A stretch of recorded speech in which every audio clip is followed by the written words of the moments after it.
Hopefully we've maintained that crushing, oppressive kind of feeling of being alone on a space station full of dead people and monsters. It's amazing how much I see on forums. I see posts from people that begin with saying, well, I've heard all about System Shock, but I never had a chance to play it before, so I'm really looking forward to this.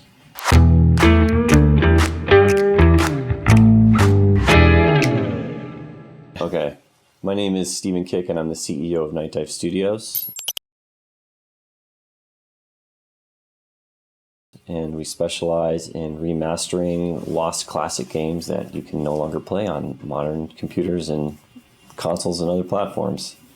I'm Larry Kuperman. I'm the Director of Business Development for Nightdive Studios.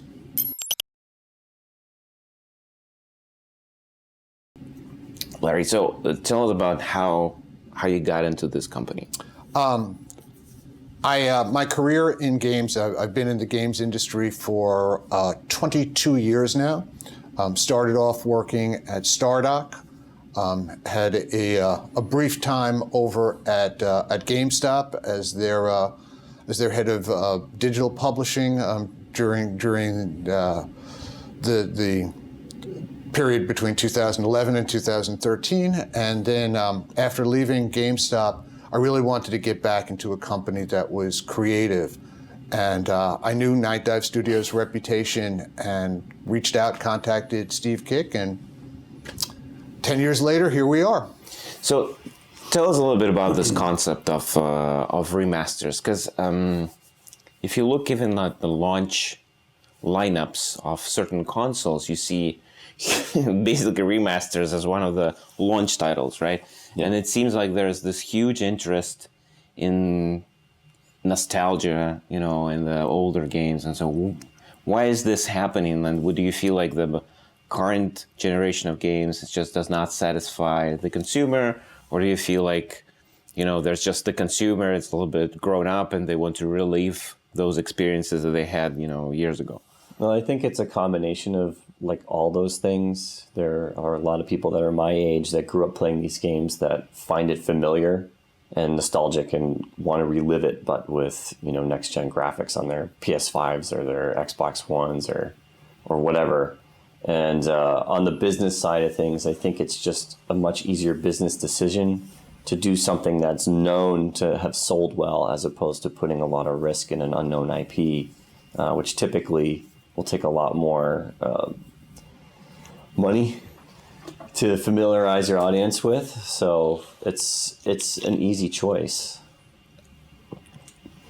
So when we think about demand for these kind of titles, can you talk a little bit about who's buying those games, how much are they willing to pay, what are they getting out of it? Because it's you can go on GOG and probably download the older System Shock and just play with that. Where do they see the value? In fact, we published that. So yes, you absolutely can do that.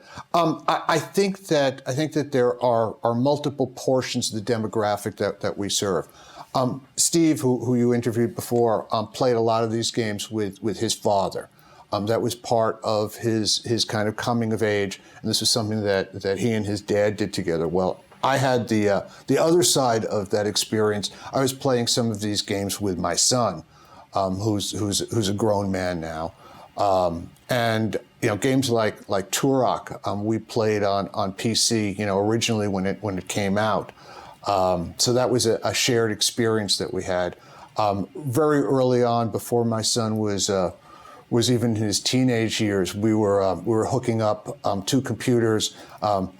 Pre-internet, so that we could play a LAN game of Doom. You would not have been able to tell me all those years ago that I'd be working for a company that would bring back Doom 64. So that was kind of cool.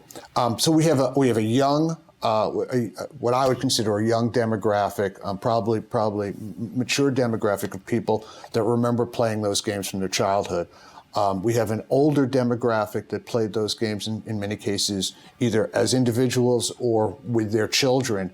And then we have another demographic that's really positive for us, which is really young people who never got a chance to play the games in the first case. It's amazing how much I see on forums. I see posts from people that begin with saying, well, I've heard all about System Shock, but I never had a chance to play it before, so I'm really looking forward to this. Can you tell us a little bit about what do BD do for these kind of like product-oriented because you had this experience at GameSpot, and this is more like a platform, like a service thing, and this is like a different beast. Absolutely. So my job duties are I talk about being outward-facing. I work with a lot of our partners. So I manage those partner relationships. But because we're also a small company, I am very much hands-on with the development of our KEX engine games, some of which are pretty well known. We've done development work for companies like Bethesda, Doom 64, and Quake. And we've also partnered with companies like NBC Universal, for whom we do the Turok series of games. So I manage those relationships, but I also will communicate back to our development teams and make sure that what we're doing aligns with what our partners' interests are at the same time. So what are the, when you talk about partners, what partners do you actually need if you want to ship a game today that is not online, that is not multiplayer, it's kind of like old school and has this big franchise behind it, but it's kind of like, not a fresh thing? Well, so first of all, you really need to have great relationships with our distribution partners. For us, that would include companies. Our oldest partner is GOG.com. They're certainly where the company started off, and we still work with them very closely. Steam, of course, Epic, but also Microsoft, Sony, Nintendo. Those are our major partners on the distribution side. And then, other than what are referred to as clients, we have also had a great relationship working with the team at Epic, the Unreal team over there. And let me just say that when we've had technical questions, when we've needed support for the Unreal Engine for a game like System Shock, Epic has always been a really good partner for us to work with. So talking about this, basically what stands behind this franchise, when I talk with big companies, they're saying basically having a fun project is kind of like a key to hiring great people. Basically, if you have if you're working on God of War, it's much easier to hire great senior talent than if you're doing something, completely original. And studios in California, they do leverage that, like to the fullest. What about you? Like you're having this incredible franchise that has been around for years, and there's like this incredible, fan base. How do you approach it? Does it help you hire new talent? Do you hunt for new guys at all? Like, how does that work? That's a really great question because, as you may know, Nightdive Studios has always been a remote studio, and we've been that way for 10 years. And when you talk to a AAA and they say, oh, we hire the best, it's not necessarily true. They can hire the best within the people that live within that studio. Whereas we can truly go all over the world and hire the best people because there's no requirement for them to pull up their roots and move. So that's a really big factor in how System Shock has turned out the way it is we have literally hired the best people, the most passionate people who love the game more than anyone else. And it's, the benefit of working with an IP like that is they've come to us in most cases, or we've been able to hire via word of mouth. If we hire an artist and they recommend somebody else, chances are they're going to be really good. So it's taken a lot of the stress out for us having to find and locate people. When you think about platforms and companies like Sony and many others, are they more like, there's this idea of like four competitive forces that influence you, and the idea is that the consumer is basically your competitor, supplier is basically your competitor, everybody's trying to come and kill you. Like when you work with platforms, do they help more? Especially like in these environments right now, like when you talk with Sony, do they give you like a feature Why is it important to have this relationship with them? So first of all, you're working in terms of development, right? You may need to reach out to Sony for questions on how to optimize a particular game for PlayStation. You might have a problem that you need to reach out to them, get their help to resolve the technical side. Then the other side of it is once the game is complete, you're going to be working with that same partner, different people within that organization, but you're going to be working with that same partner on distribution and marketing side of it. So it's a funny relationship. You're working with them before the game is made, during the period where the game is in creation, and then working with a completely different group of people, but at the same organization once the game is complete and you're getting it out to the public. So it's a complicated relationship, which is why there's always a room for people like me that can navigate that. What are the things that the platforms can do to help you basically push more copies? Like, how do you work with them in order to, and also like maybe as an advice to other devs who are trying to do it, like what can you do to make it more successful? Well, that's also a great question. I will tell you one of the shining moments in Nightdive's past was when our first console launches, which was Turok and Turok 2, launched on the Xbox platform. Microsoft was keenly aware that we were a small studio, that we were first working on that.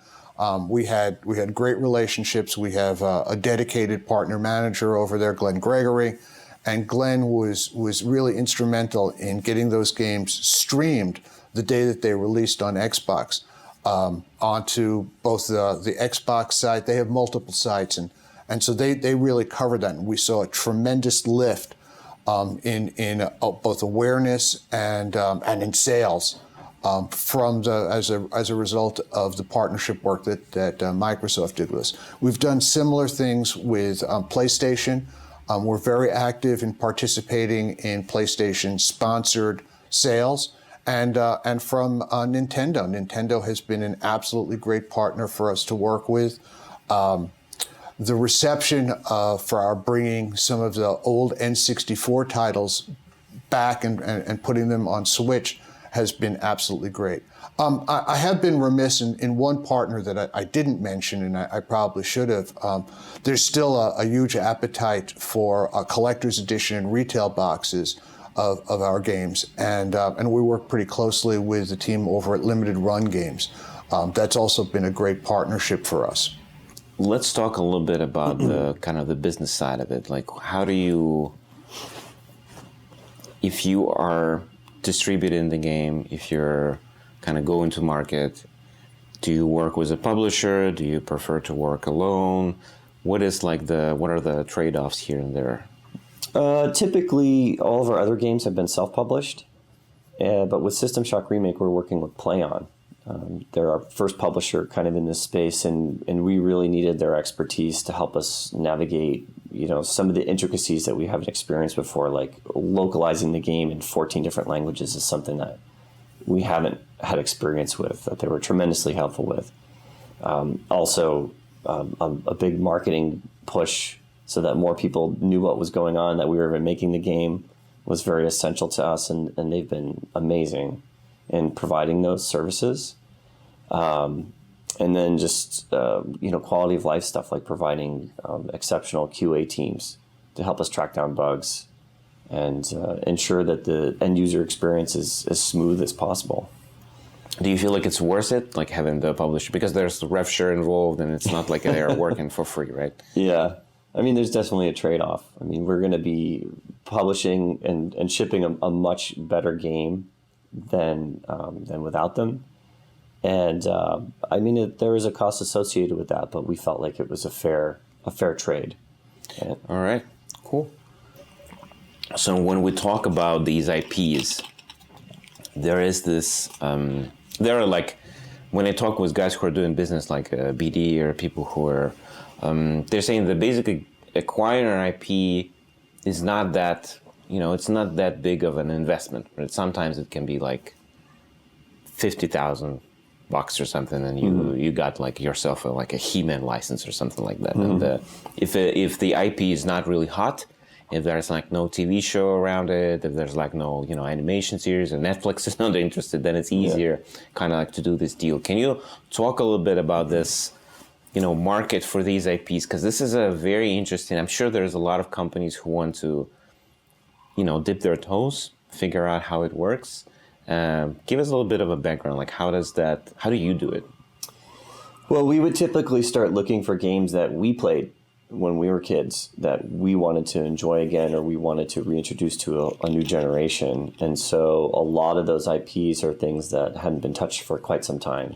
And the price tag on them kind of reflected that. And so it was a lot easier for us to go in and say, hey, this is something that a lot of people used to love, and there's a lot of fandom still surrounding it, but you haven't done anything with it for a while. So if you entrust this with us, we can not only add value to it, but we can bring it back so that the community can kind of rally around it again, and we can rebuild that fan base. What do you think this happens like when you have these you have this IP like System Shock, which is like if you go on any list anywhere in immersive sims, they're gonna be System Shock is either number one or number two. It's like there's no way around it. And at the same time, people are not doing anything about it, or they're trying to reinvent the wheel a lot of times, and a lot of times they fail because sometimes there's some kind of magic there that it's not repeatable. Right. Why is this happening? That's a really good question too, because I would owe a lot of what made System Shock great, obviously, to the developers. But Looking Glass was really special because pretty much everybody that made up that DNA came from somewhere other than games. I mean, in the early 90s, it was hard to find somebody who was well-versed or well-experienced in making games. And so a lot of their talent came from people in like the pharmaceutical industry, or from higher education specifically. You had a lot of people on their team with PhDs in physics, that type of thing. And when they got together to make a game, they came away with lightning in a bottle, and something that, I mean, to my opinion anyways, has never really been replicated. Funny you should mention this. I didn't actually know that there were like a bunch of guys from different industries. So sort of like what you're saying, basically the versatility of the genre that they basically invented, right? It comes from kind of the mindset of people who were doing it. And they were not really thinking outside the box. They were thinking like in normal, terms as a human being should be thinking, not kind of restricted by the rules that, virtual world is kind of pushing on you. Yeah. And they were trying to recreate basically reality in this entertainment package. Yeah, and you just don't see that much anymore because a lot of the people that are making games now are people like me. We grew up playing them, and so a lot of our experience and our inspiration comes from games that have already been made, as opposed to outside influences like what, the secret sauce would have been at Looking Glass. One of the things that we really found interesting about bringing on one of the original developers, Rob Waters, who was the artist back then, was that he spent his whole career working in games, but he doesn't really play them, and he doesn't really digest the same media that everybody else does. And so his artistic vision is, I guess for the lack of a better term, it's very pure. And so we have something that's very unique at the same time. And I think when you play the System Shock remake, it really shines through. So let's talk about System Shock in particular, because this is one of the big titles that you're working on right now. There are two aspects when I think about remake and remaster. And I think this is in those words, right? So you think about remaster, it's basically like a facelift, like the better graphics, it supports modern systems. When we're talking about remake, there are some improvements, I guess, to it. Like, and so where do you kind of stand there? Like, do you feel like those games that are older, do you need really to go into the systems? Do you need to go into like interfaces and some other bits and pieces to kind of make them, make the necessary quality of life improvements to make them kind of more attractive to a current user? Or do you feel like you just need to, run it through a couple of very good artists. They remake the textures, and it's good to go. I think it really depends on the game. A lot of us have played games in the past where, the first time we played them, it was wonderful. It was state of the art. But we go back and we revisit it now, and yeah, it's a little buggy, it's a little janky, it doesn't play as smoothly as we all remember it. We run into frustrating game design issues. And I think that one of the things that we do specifically when we revisit these remasters is we go back and we evaluate all that and we make those changes just to smooth out the presentation and to take those bumps and those warts off so that you're left with something that feels more modern and smooth and probably more closer to how you remember it being than it actually being. And with a complete remake, we're starting from ground zero essentially, and we're rebuilding a game from scratch. And so that leaves us with a lot more room to change and alter things while also hopefully keeping with the spirit of the original. You know what? When I think about System Shock in particular, my experience is kind of those drawbacks when you look at it now. And it's kind of like an old game, and it's, I wouldn't say buggy, but it has a certain level of how you play it, right? Yeah. It's janky. Yeah. When I look at it now, I feel like this was part of the experience. Basically, like this horror of you're like being compressed in this space, and I was literally afraid to open the door and proceed the sound as well. It just kind of pushes like on your psyche, and you're just sitting there, afraid to move. Do you feel like you can replicate that? And maybe you probably do. Like, how do you replicate this and when you're doing the remake? Well, we want it to all be as close to the original as possible, but while giving the player, new things to experience and replicating again that atmosphere of horror and that tension was really important to us. And so we felt that the combination of the level design, the lighting and the sound was more important than restricting the player's ability to kind of move and interact with the environment. And that's one of the biggest things that people talk about in their inability to kind of enjoy the original, is that it's just hard to navigate. And that was by design originally, but it was also during a time where all the developers were just trying to figure out the best way to allow the player to interact with their worlds. And so no one kind of standard had been decided upon yet. And now with the 30 years of experience behind us, we're all familiar, like, the analog sticks are going to make you look up and down and move. And, if you deviate from that, it's going to upset people. And so there's a standard that we've applied with the remake that will enable people to still play essentially what's the original game, but just with more freedom. But hopefully we've maintained that crushing, oppressive kind of feeling of being alone on a space station full of dead people and monsters. Thanks for enjoying another episode of the 80 Level Roundtable podcast. Check out upcoming episodes on the 80 Level website at 80.lv. Join our career site at 80.lv/RFP. And share our podcast with friends and on your social networks.